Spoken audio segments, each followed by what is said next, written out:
I didn't feel comfortable calling myself a writer. I still don't. So that's where I feel kind of like a fraud sometimes, because I only started writing to create roles for myself. But I would say, I don't know, I'm not really a writer. And that's even something that in the last year and a half, I've had to say, I'm a writer. I'm a writer, I'm an actor, I'm a producer. So I think those labels are huge. Giving yourself permission to give yourself those categorizations are so important. Whether it's how you have those conversations with people when you say who you are and what you do, whether it's, you're filling a form on a website and it says, what do you do? And you fill out that box, whether it's on your, taxes, for God's sake, or whatever. Like, what's your business? What's your personal business? Actor, writer, producer, storyteller, comedian. Do it. Put it on there. I think that's really important. You're listening to The Creative Imposter, episode number 47.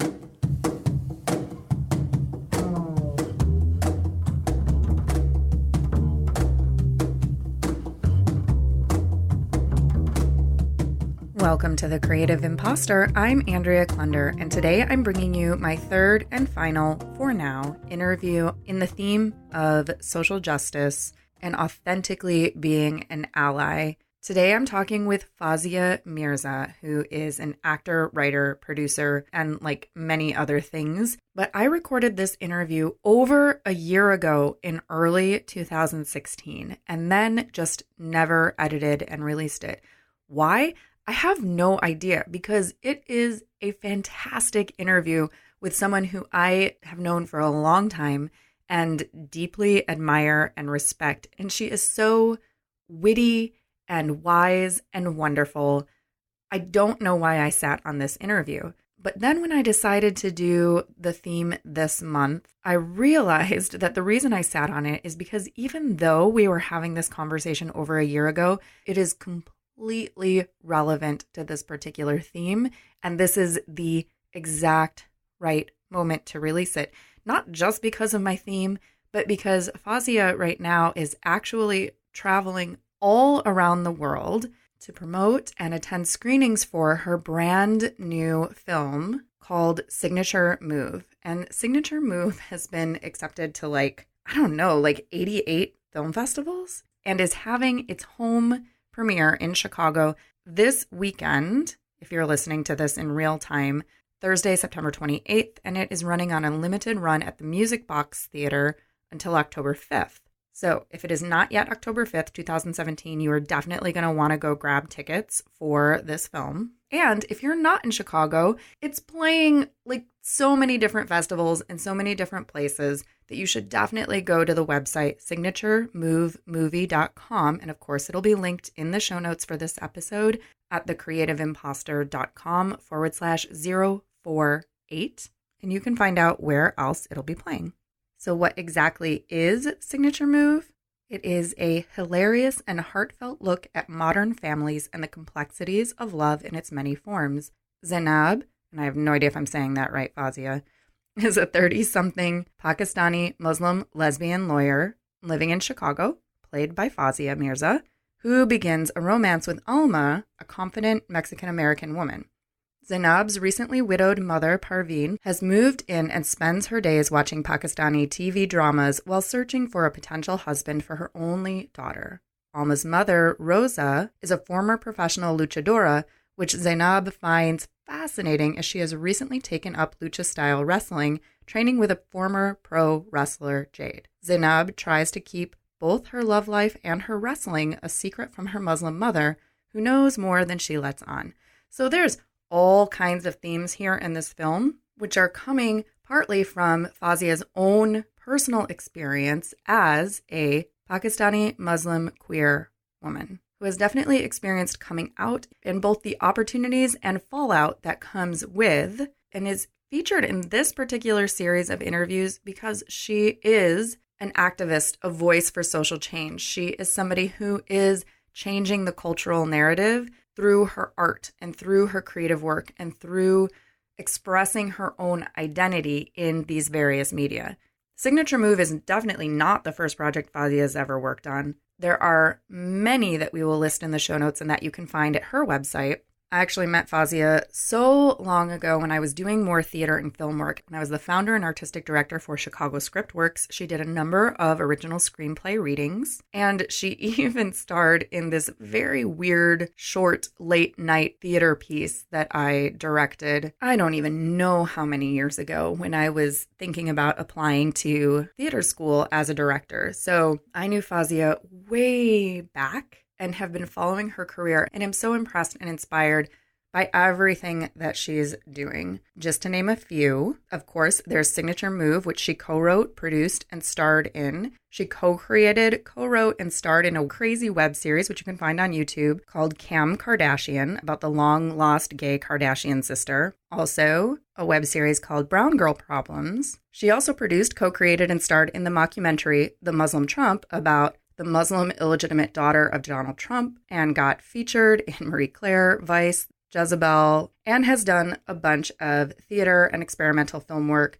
Honestly, you just need to go to the show notes and link to Fawzia's website where you can find all the details about her creative work. And just as a side note, I want to remind you that since we recorded this in early 2016, there's a number of cultural references that may seem a little outdated, like why are we talking about #Oscars so white, the Coen Brothers film, and that is why. And it's still relevant. And in fact, I actually have a bonus rant for you in which Fawzia talks about how she feels about the Coldplay video that came out, I think, at the end of 2015, Hymn for the Weekend, featuring Beyonce, which takes place in India. And it's an interesting take on cultural appropriation and pop culture. And so that is not included in this episode here. It is a bonus audio that you can get if you are on my email list. And how you can get that is to go to thecreativeimposter.com/magic. And there you can put in your information. You will get an audio download of my Yoga Nidra creative visualization.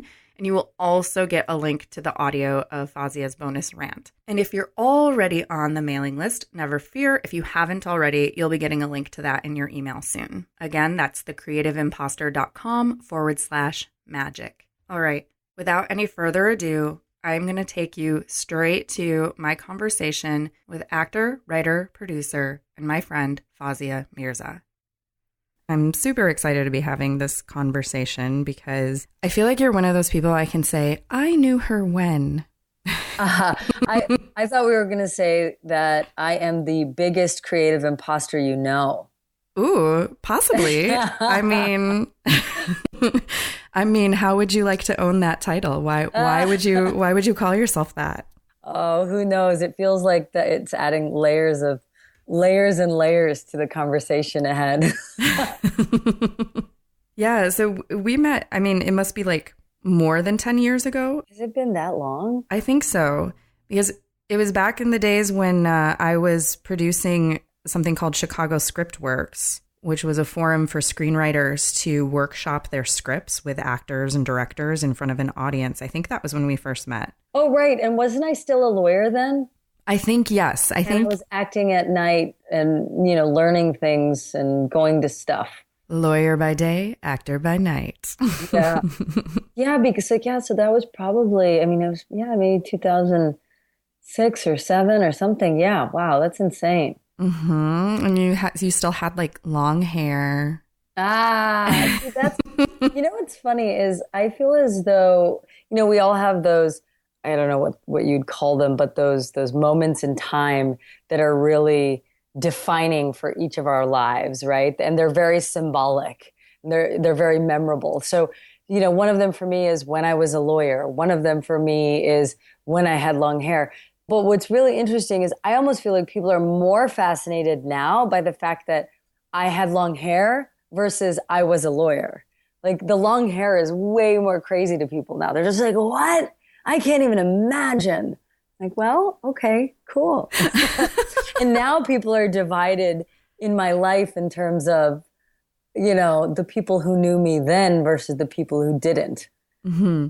So I don't know, it's just definitely one of those timestamps on life. And like you are in those files versus those files. So tell me more about short hair Fawzia and who you are now and what you're up to. Well, right now, if someone were to ask me, like you just did, I would say that I'm acting, writing, producing, I guess making some comedy and doing that full time.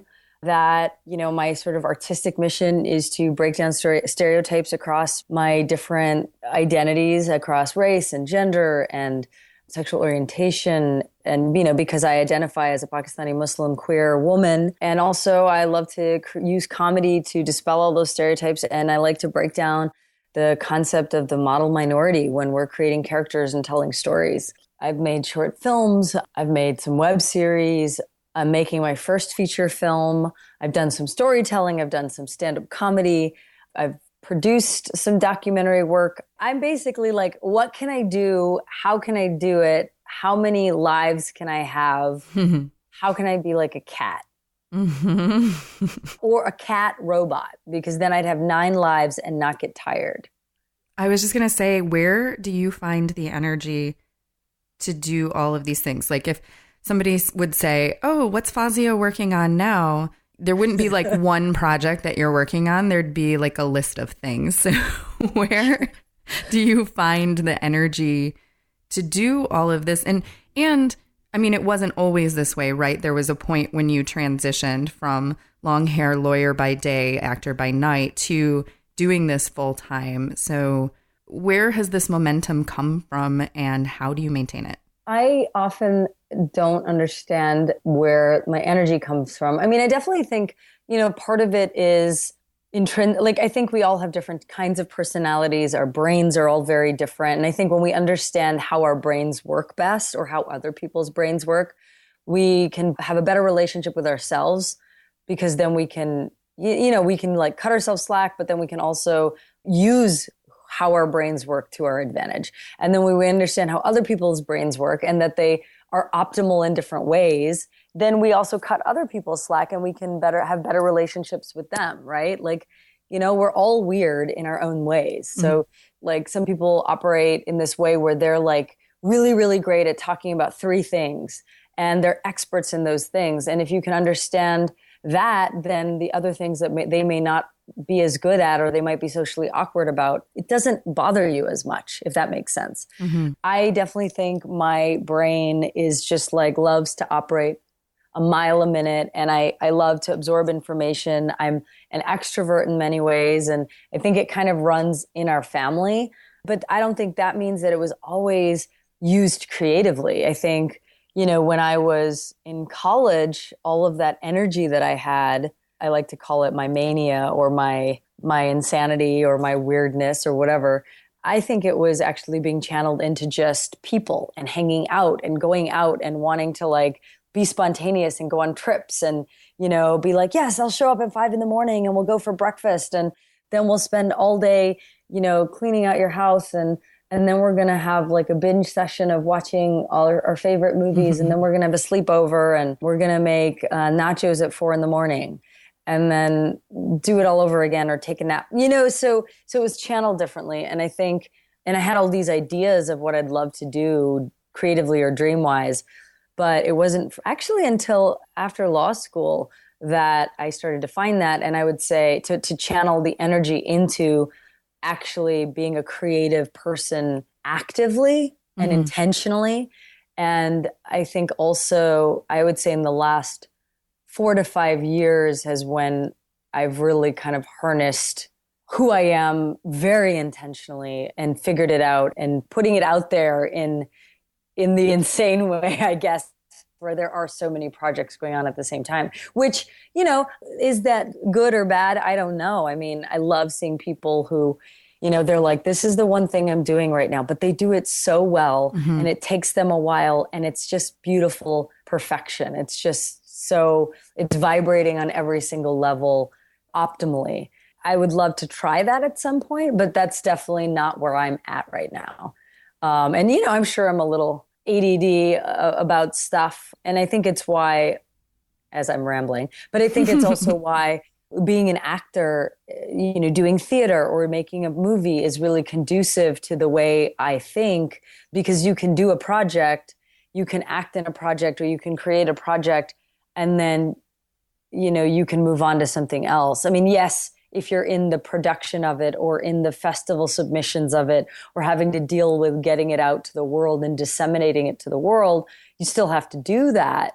But you also then can be like, oh, and now I can act in this thing, so you can go from thing to thing to thing. And in many ways, like being an actor, that's what you do. You move on. You have to move on and you have to let some things go in some way. This is maybe kind of a weird question, but it just came into my mind as you're talking about having all these different projects that you're wanting to do and this unique viewpoint and voice that you have, because I don't think you could say that there are a lot of Pakistani Muslim queer women who are in the entertainment field right now who are creating work and creating art and creating these roles that sort of, have a comedic feel to them, but also have something to say and a message. Do you feel like there's something about capitalizing on now, like the moment now in time and in society where we are, where these dialogues are happening, these conversations around gender identity and around race and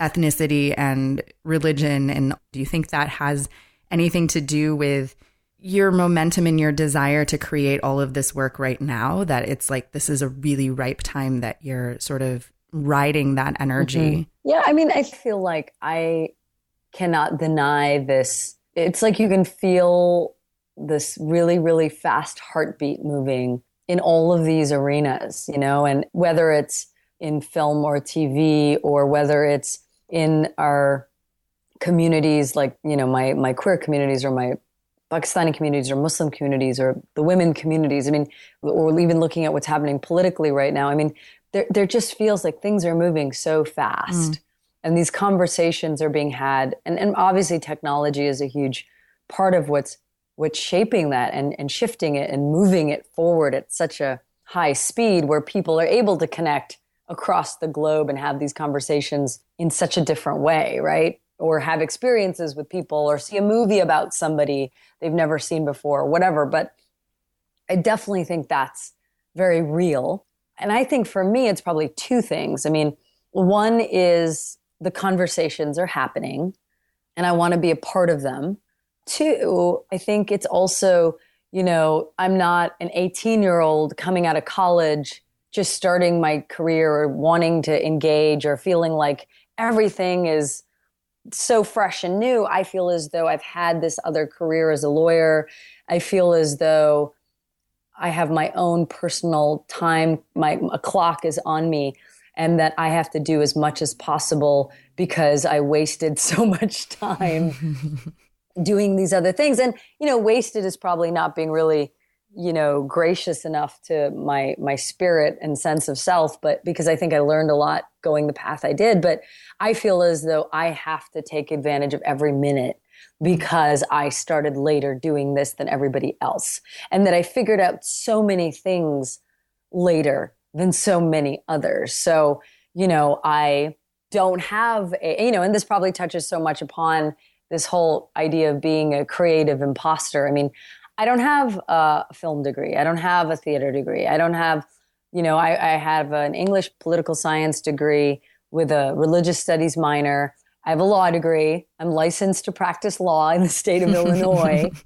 Yet I don't have any of the arts degrees. I wasn't an actor with those communities, with those classes. I've never been properly trained in almost everything that I do. I took a year of Improv Olympic or IO in Chicago. Everything else has been these piecemeal classes, but never receiving either a degree or for a really long period of time even. So I just have these moments of information, so there's that. Or then, even coming out as a queer person, so there's the coming out as an actor, there's the coming out as a queer person, there's a coming out as feeling like this is what I look like now with the short hair and feeling confident that that's who I am because I feel most comfortable in this body. There's the coming out as being someone who lost over 50 pounds and having that transition of physical appearance transform who they are and how they exist and how they present in the world. And so there's all these things that I think that make me feel as though, oh, wow, I just started doing this 5 years ago.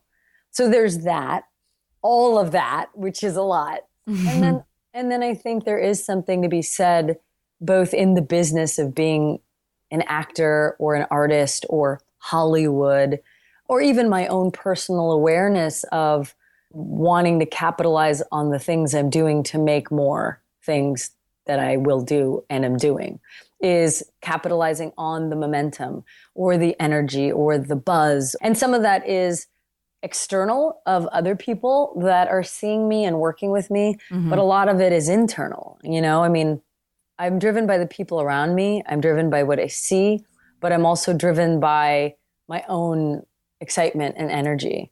So I know I can get into lulls and creative depressions, and so I'm always sort of pushing myself to capitalize on all of it. So it's sort of like, I think that sometimes holds people back of like, oh, I don't have the proper training for this, or oh, I'm not an actor. I'd really like to create this thing or have this idea, or I'd love to try this, but I'm not a real actor. It seems like in some ways that can almost be a benefit rather than something that holds you back, because if you had a formal theater education or a formal film degree, I don't know, sometimes I feel like then you can get too in your head and overthink things, and you're not somebody who is going to go on stage and perform traditional roles for, you know, like white people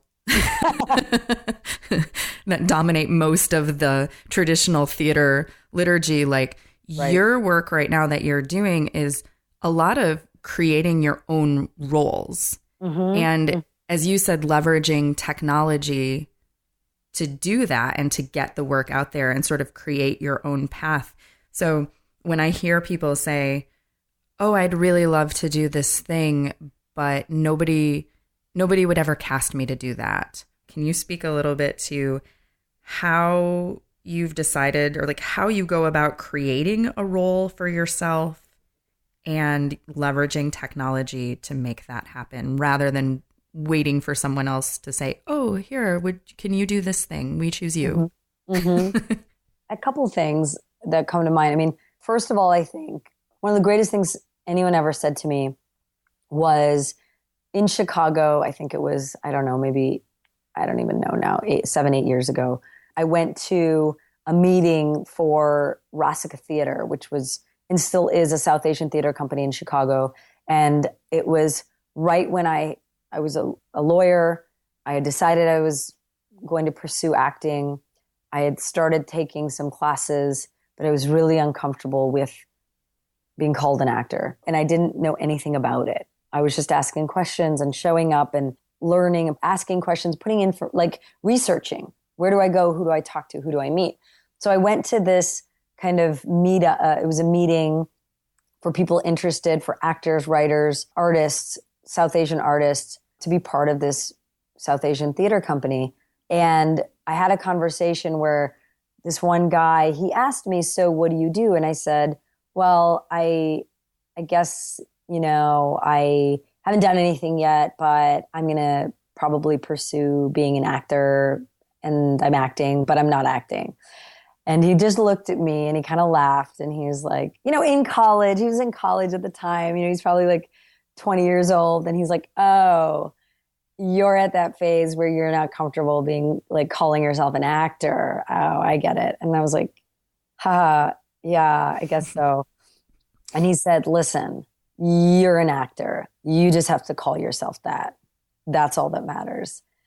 And I just started laughing, and it was so confusing and weird and uncomfortable and awesome, but really, really liberating, because after that moment, I realized that part of doing anything is defining yourself as doing that. And it really is a huge step, because it may seem silly or just a label or just a word, but it does something in your brain. I mean, it's really motivating and feels good. And I know nothing about science. I'm the worst when it comes to science, but I'm sure it releases really positive little things in your brain that make you say, yeah, I'm an actor. Hey, I'm an actor. Like it feels good. And I think it validates what you're doing to call yourself the thing that you're doing. So I think that is so important. I mean, even now, I had to do that even as calling myself a writer because I didn't feel comfortable calling myself a writer. I still don't. So that's where I feel kind of like a fraud sometimes because I only started writing to create roles for myself. I intrinsically am not someone who is like, if I don't write, I will die. If writing is my number one way of expression, writing is really hard. I think writing, I write really well collaboratively, much better than I do alone. And I work collaboratively on all my projects, whether it's as a co-writer or developing something with someone or having people involved at all parts of the process to get their opinions, people who I respect. But I would say, I don't know, I'm not really a writer. And that's even something that in the last year and a half, I've had to say, I'm a writer. I'm a writer, I'm an actor, I'm a producer. So I think those labels are huge. Giving yourself permission to give yourself those categorizations are so important. Whether it's how you have those conversations with people when you say who you are and what you do, whether it's, you're filling a form on a website and it says, what do you do? And you fill out that box, whether it's on your, taxes for God's sake or whatever, like what's your business? What's your personal business? Actor, writer, producer, storyteller, comedian, do it, put it on there. I think that's really important. I started writing roles because I didn't want to wait to be cast. I recognized that being in Chicago, I felt like, obviously I didn't have as much experience as many other actors, and that's what I was feeling. But also I have short hair. I'm South Asian, but maybe not South Asian in the way that the roles were being written to be cast. So they wanted somebody who looked a certain South Asian way. Maybe it was the terrorist's wife.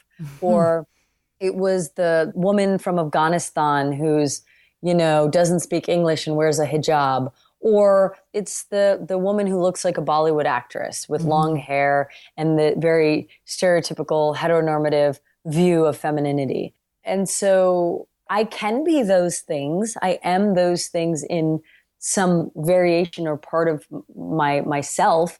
But if that's all that there is to go in for roles, that's really limiting and, it doesn't allow for the breadth of what I can do.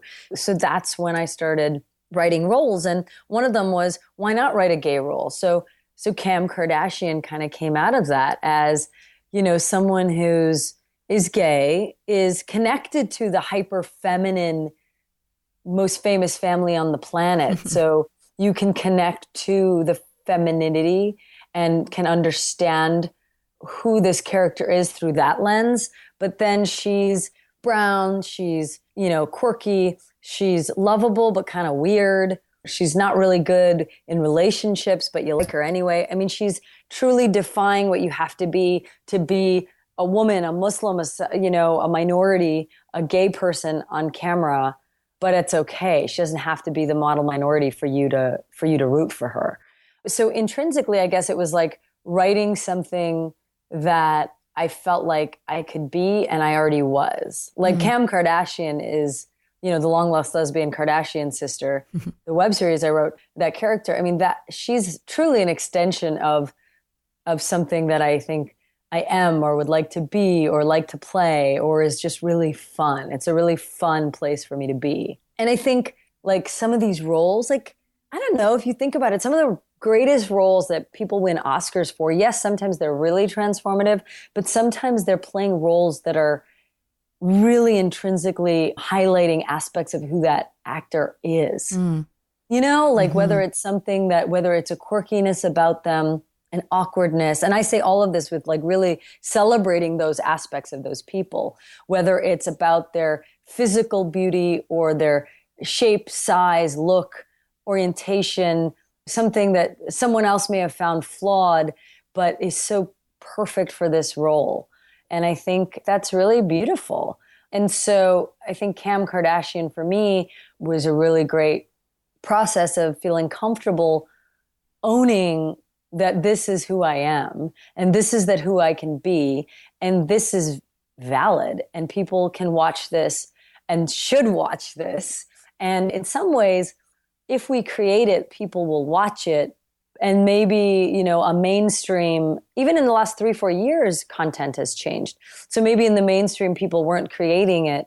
But if you create it, people will also watch it. So it's about changing the narrative of what people are watching. Like it's this huge cycle, I think. Like, for example, this really great thing just happened where I was in this meeting with some people, with content creators in LA, and they were talking about what I like to make. And, it's one of those creative meetings you have with people who are interested in you as a content creator, and they want to see what your voice is. And I said that I love to obviously create characters that are, or a story where it's about being that identity or that minority. But then also it's really fun for me to just have a really fun situation or awkward situation that has nothing to do with their identity, but by virtue of the fact that they are gay or they are South Asian or they are Muslim, like you're changing what people are used to seeing. Mm-hmm. So I made a short film called The First Session where there's a couple that's in therapy, and it's, I won't give it away because it's a really fun thing to watch, but the situation is what makes it comedically compelling, but it just happens to be two women in couples therapy. And all three of the characters, the women and the therapist, they're all brown. By their names, you can, if you know where they come from, you can figure out that these are Muslim names. But it's not about any of that. It's just a couple getting therapy in a really quirky situation. And so when I was in this meeting, I was talking about that. And I said, for example, the show I started kind of binge watching is Mr. Robot. There's a character in it who's Muslim. And the two people I was having the meeting with, one of them said, wait a minute, what character's Muslim? And I said, oh my God, that's amazing, because the character wears hijab, but it's never talked about. It's never discussed. She's Muslim, obviously, but at the same time, no one talks about it. She's just a person in the world who's a tech geek, working in the Mr. Robot world, helping to crack hacker codes and hack. And she was like, she just didn't realize that. And I'm like, that's what's beautiful. That is how you change the narrative. That's one way that's so powerful. And it's almost subversive. You know what I mean? So I think that's really powerful and beautiful. And I think that show is a really great example of doing it without talking about it. Man, I just was reading on social media, all this stuff was getting posted with the hashtag Oscars so white meme. And somebody interviewed, I can't even remember who it was, but somebody interviewed the Coen Brothers. And they were getting slammed because someone had said, oh, Hail Caesar is very white. And why aren't you looking for ways to put more diversity into your films? And they kind of were like, well, setting out to create a film by saying, oh, how can we add more diversity to this story is not really the way stories get written. The characters have to come from the story. And so, it's like, I kind of get what they're saying, and it just made them look really bad, but they're like, if we're telling a story that happened around certain types of characters in a certain type of setting, it doesn't make sense to say, oh, let's see where we can stick a brown person in here.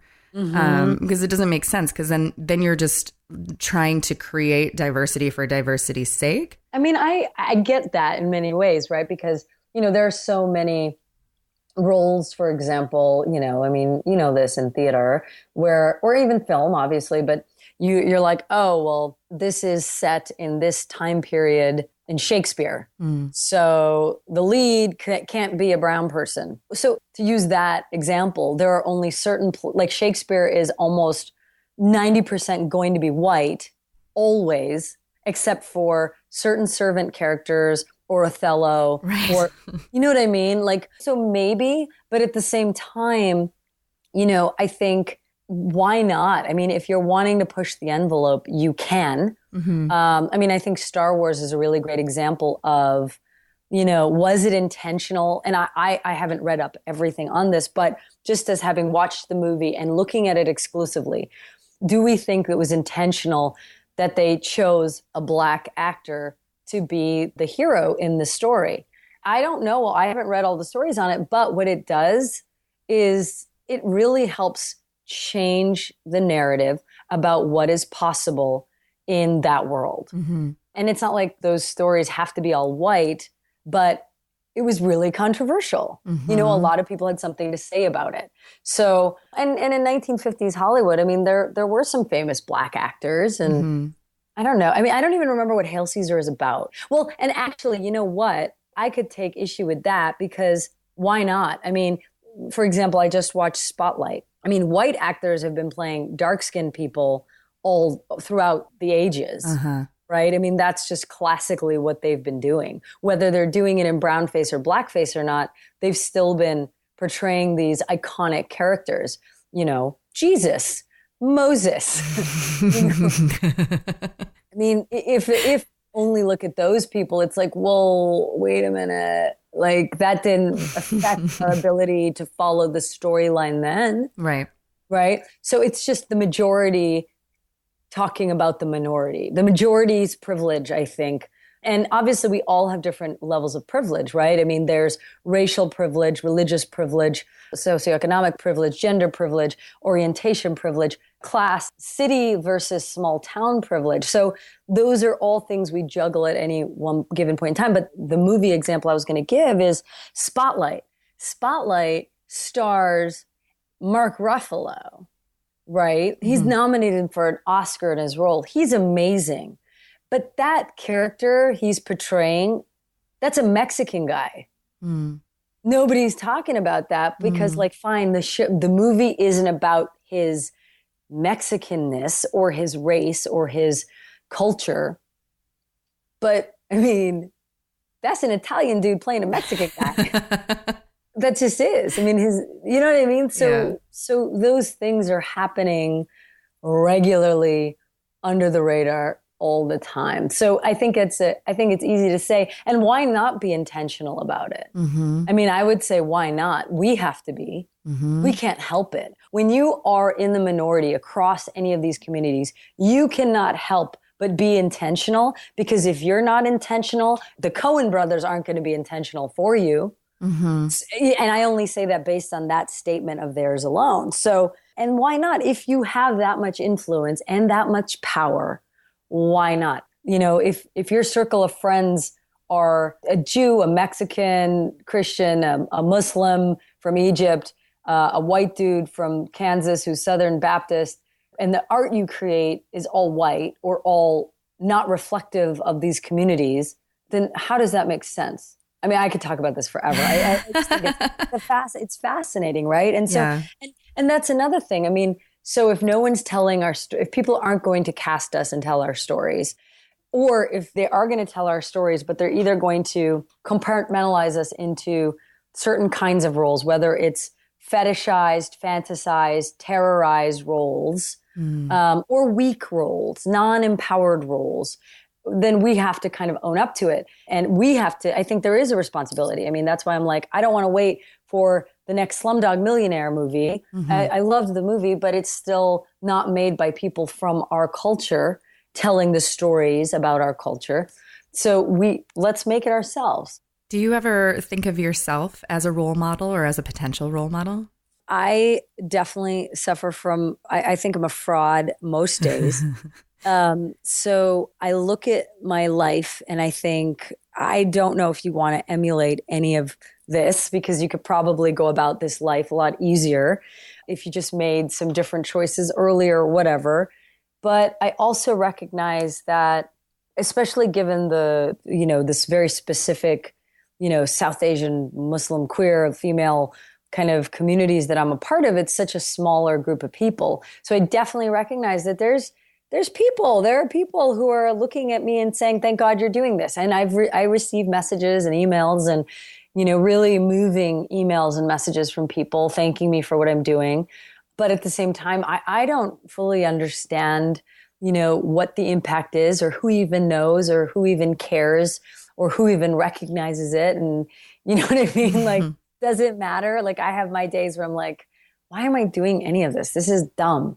Like, I should just go live in a tiny home on a goat farm in North Carolina somewhere and leave it at that. Do you ever receive criticism, or do you ever fear pissing people off? Or yeah, I mean, I've definitely pissed people off. I've definitely gotten weird messages across the board. I mean, I've had people say, "You're not Muslim enough because you're gay. You're going to hell." You know, people are like, "There's just certain things you shouldn't be talking about, and why are you doing this? And keep your life private." And the only way I could, I think this is why I think maybe I'm also even more motivated to create. Like my first kind of short film that I made, it was a way of, I was wrestling with all these feelings of identity and sexual orientation and culture. And I made this short film called The Queen of My Dreams. And it was like, I was sort of wrestling with if I'm going to be queer and fiercely, openly, very out queer. And does that mean I have to sacrifice everything I learned and grew up with about being Muslim or South Asian and all of those stories of romance and love and beauty and family and spirituality and culture? And so that first piece of art was the first thing where if I didn't make it, I felt like I couldn't have understood who I was and who I am. And so the internet and technology for me, like starting to just put stuff out there, put things on the internet, make something, take it to festivals. People saw it and then said, "Oh, didn't know anything about my identity," and said, "Wow, I saw that movie." So it was just out there. So for me, the creation and the identity is so deeply entwined. And I think that is what pushes and pushes and pushes and pushes and motivates me as well, because I did sacrifice a lot. You know, I sacrificed a career. I still am paying off law school debt on an actor's salary, which salary is a pretty, pretty like nice word to call it, right? On an actor's hustle, let's call it that. Mm-hmm. So, you know, there's tons of family issues and community issues, and people are not happy about me being as open and out as I am. So for me, I feel some great responsibility to create and push and work so hard to make it all worth it. It's like, well, if I don't keep working hard at this and push myself even harder, then why did I do this in the first place? Why did I give all that up? What have I been doing all these years? It'll all be for naught. So that's my little creature in my head that talks and pushes. And I truly think every artist, every creator has those voices of self-doubt and like, you know, what will happen if I do this? But then also what will happen if I don't do this? And when we talk about authenticity, it's sort of this ideal, like, oh, that person is so authentic, or that was such an authentic performance, or there's this desire to be authentic and not be an imposter and feel like you're being real. But it sort of sounds like what you're saying is through the creative process and through the work that you do, you uncover more and more of your own identity.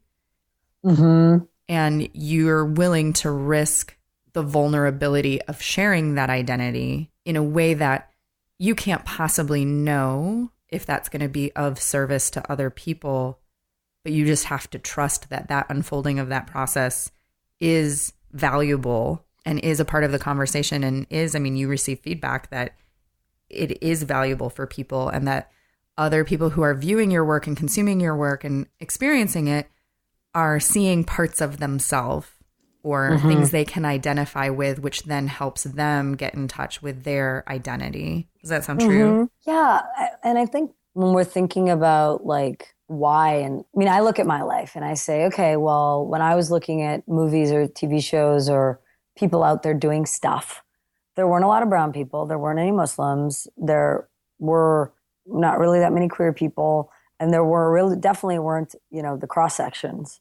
So if there were no voices for me to hear or people to look at and faces to see and people to look up to, then that means there's got to be somebody. There needs to be somebody. So in some way that is motivating as well, that, well, you know, I did this at first for me. And I mean, come on, don't get me wrong. I mean, you're right. I am always processing in everything I do. I'm uncovering something new about myself or discovering or dealing with or just figuring some part of our complex emotional landscape out or understanding it more, forgiving it more, or being more okay with it as I create something. But yeah, there were just no other voices. So, I mean, it definitely felt like, okay, I guess I'm a voice. I don't know if anyone wants to hear it or anyone is listening to it, but I guess I'm a voice doing this thing. And, there are more voices now that are out there, but there's definitely a small group, and people are just very different in how they are out there creating or affecting people. And I think it does matter, I mean, we just shot a crowdfunding video for this feature film that we're shooting in Chicago that I co-wrote and that I'm also going to star in. And this wonderful woman was helping us. And, I found out that she's also, identifies multi-identity. And I just thought, oh my God. Afterwards, I didn't know at the time. And I thought, wow, this must be crazy for her to be hearing me talk so openly as if it's no big deal into a camera. Mm-hmm. And then being like, oh yeah, and it's no big deal, because that just wasn't the narrative that we have been allowed to grow up with. And even though the generations are changing, I mean, there is this majority white culture that is evolving or growing at a very different rate than minority cultures in this country.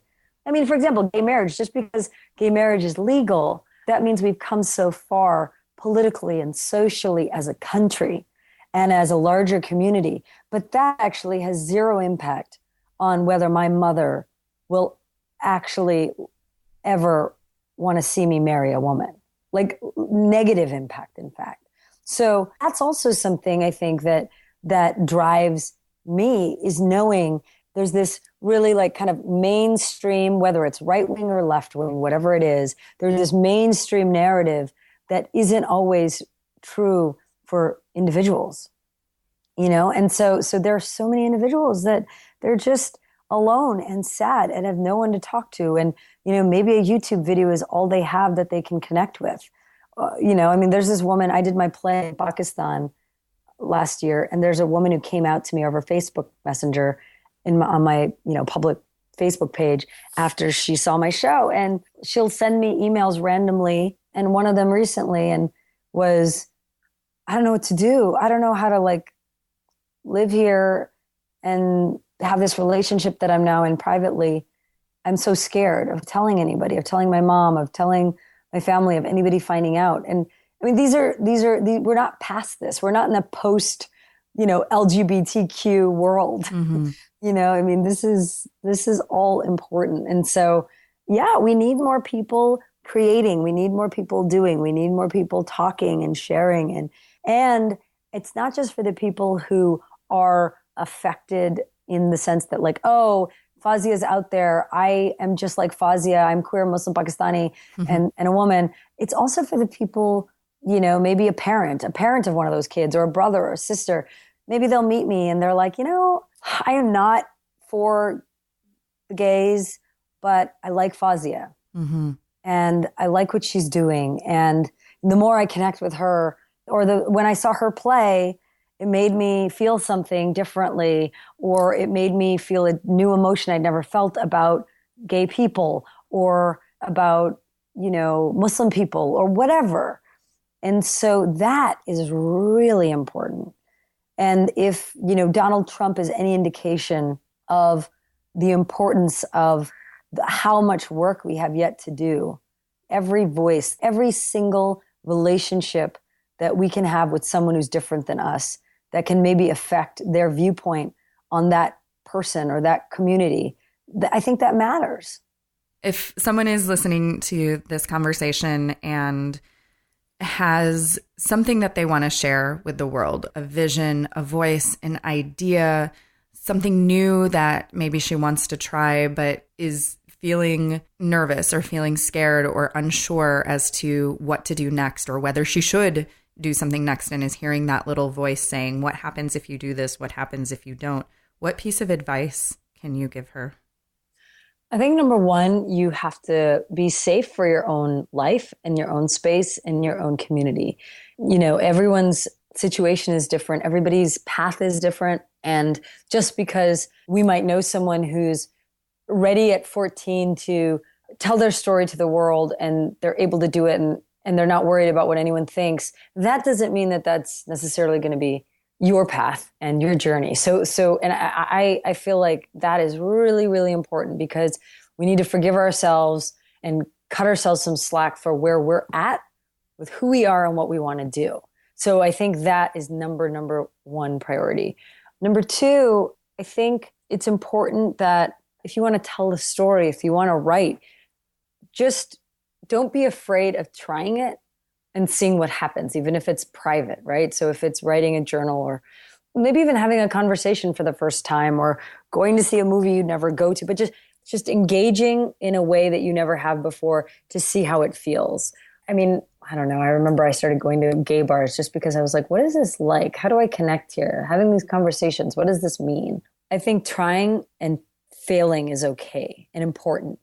Whatever that means, right? Like, it can mean anything. Whether it's just trying to be a human being and telling somebody you like them, or whether it's wanting to do a 5-minute story at a open mic storytelling, or whether it's wanting to go tell a joke at a stand-up comedy open mic night, or make a movie on your cell phone and submit it to a film festival, or have a tough conversation with a family member.